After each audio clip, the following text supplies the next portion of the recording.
Hello everyone, কালকে আমাদের বাড়িতে পুজো, তো আজকে এসেছি মন্দিরটা পরিষ্কার করতে।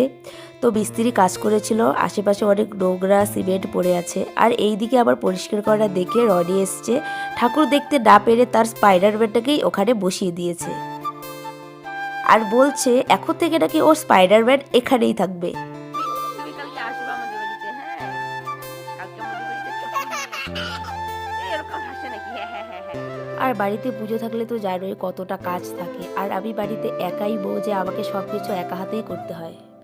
আর এই হচ্ছে আমাদের পুজোর প্যান্ডেল, কারণ আমাদের উঠানে অনেকটা জায়গা নেই, আর ছোট একটা উঠানেই করা হয়েছে এই প্যান্ডেলটা। আর আমাদের বাড়িতে যেন একদমই রোদ আসে না, তাই আমরা কাপড় শুকোতে দিই মাঠে। তারপর আমি মাঠ থেকে এসে এই জানালার ধারে বসে থাকি যে কখন এই জানালা দিয়ে একটু রোদ আসবে। তো 12টা-1টা নাগাদ এই রোদটা আসে, তো আমি এই রোদটাতে অনেক এনজয় করি। আর এখন আমাকে দুপুরে রান্নাও বসাতে হবে। ভিডিওটা এখানেই শেষ করলাম, আরও দেখা হচ্ছে অন্য কোনো ভিডিওতে। টাটা।